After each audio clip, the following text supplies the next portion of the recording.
Welcome to ReWater Systems installation video. This section will be about installing the filter system. This is ReWater Systems filter vessel. There's two ports, top port, bottom port. There's also an opening on the top. You'll also have a bag with two pipe adapters in it. One goes on the top port, one goes on the bottom port.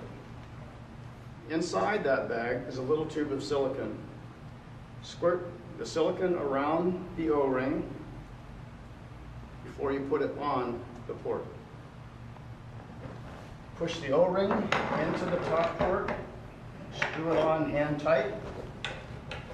Do the same on the bottom.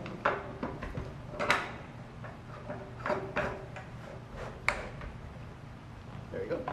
Take a 2-inch T, take the base of the T, glue it, glue the exterior of this, stick it on there, make it level.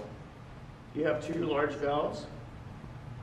They look very similar. The freshwater supplement valve has a Schrader valve on it that controls the pressure. The backwash valve does not. Put the backwash valve on, going into the bottom inlet. On the other side, on the exit from the bottom port, I'm going to put the swing check valve. There's an arrow on here to show you the direction of flow, and there's a top. Make sure you get that right. Now we're going to build the water supply line to the valves. In your application, everything's going to be glued. Just for right now, we're going to just stick them in here so you can see how we build this. So, continuing to build the water supply.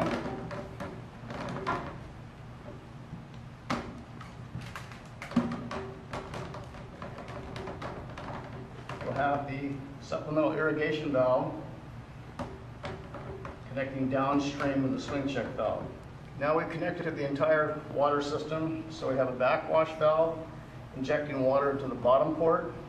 We have the freshwater supplement valve injecting water downstream of the swing check. Make sure it's all level before the glue sets. This is a 3-way valve. The 24-volt actuator sits on top of it. It comes as one piece. You take the base leg of the 3-way valve, glue it inside, glue the outside of the port. You stick it right on there. Make sure it's level so your pipes will be level coming out both sides. This is the ReWater surge tank. It's polyethylene structural foam. They come in two sizes. They're 70 gallon and 110 gallon. This is a smaller size. It's 38 inches tall, 30 inches diameter at the top, 24-inch diameter at the bottom. The larger one's the same height, just a little bit wider.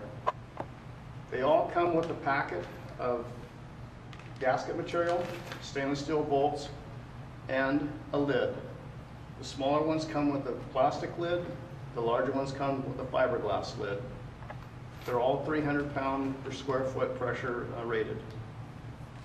The gasket material has a peel-off backing. You peel it off, and right in the lip provided for it on the very top, you just go around, you put the material in there. Once you get the gasket material inside the lip provided,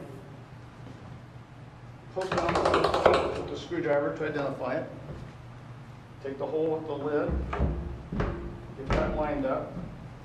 Then you can find your holes fairly easily. Every ReWater system comes with a submersible effluent pump. This is our standard pump. It comes with the RW2 model. RW3s and 4s can come with the larger pumps, but they all look fairly similar. The pumps come with a connector on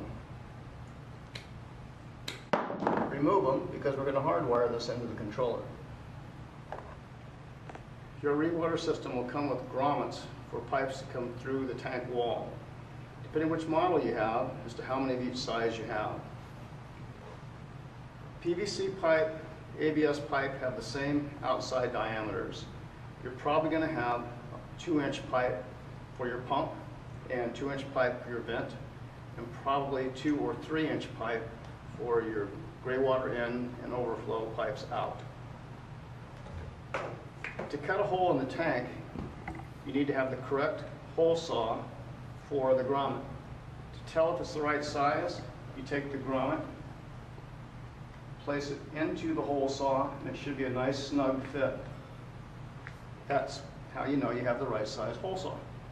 Before you drill your first hole on the side of this tank, make sure the other holes aren't going to conflict with the support vanes on the side of the tank. Your pump has a threaded discharge. Take the threaded male adapter, screw it into the discharge as far as you can by hand.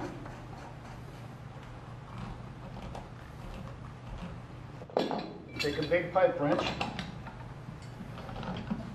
tighten it down with the pipe wrench.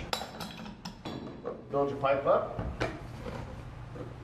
The lining will get it out of the tank. Your system also has a float switch. When it's in the up position, the controller knows there's water in the tank and it will run.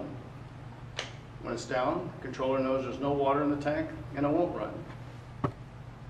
Your float switch has a cord built onto it. Cut it off. We're going to hardwire this into the controller. Take the float switch, dangle it down to where it just barely touches the floor. Take the pump wire, nylon tie strap,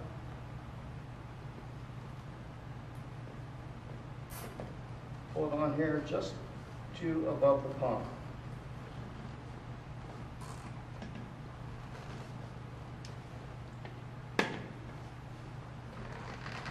Tighten that down. Come up, another nylon tie strap.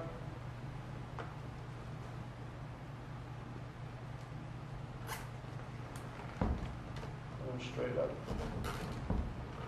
And tighten that down. Once you've got your nylon tie straps good and tight, then snip the excess off. Each filter vessel box comes with a bag with all the parts for the lid for you to assemble. There's the lid, a big wrench to tighten, a pressure gauge, and a little bag of parts. In the little bag, there's a brass double-threaded bolt. It has a little black O-ring in there. There's a black plastic pitot, a washer, and a nut. Get some Teflon tape, put it on the thick part of the brass part. Thread that in to the base leg of the pitot.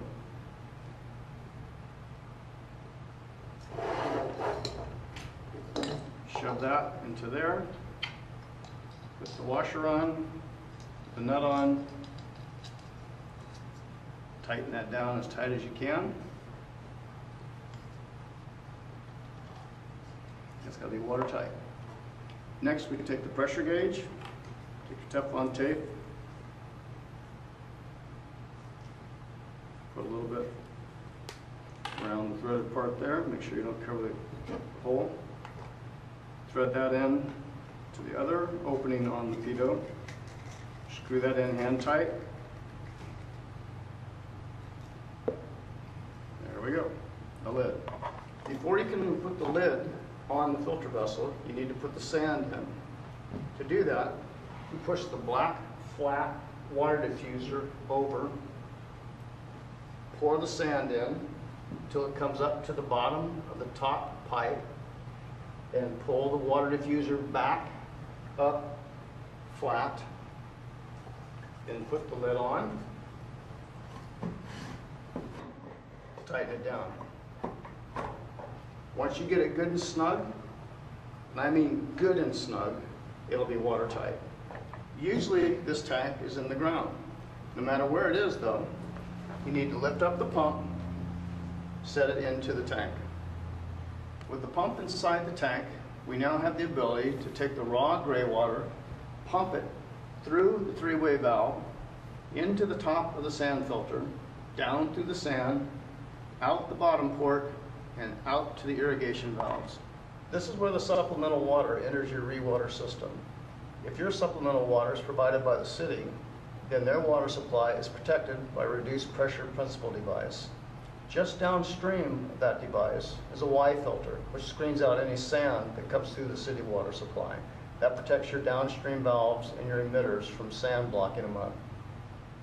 If your supplemental water supply is provided by a rain harvesting system, then the pump in that cistern will be connected to this point right here.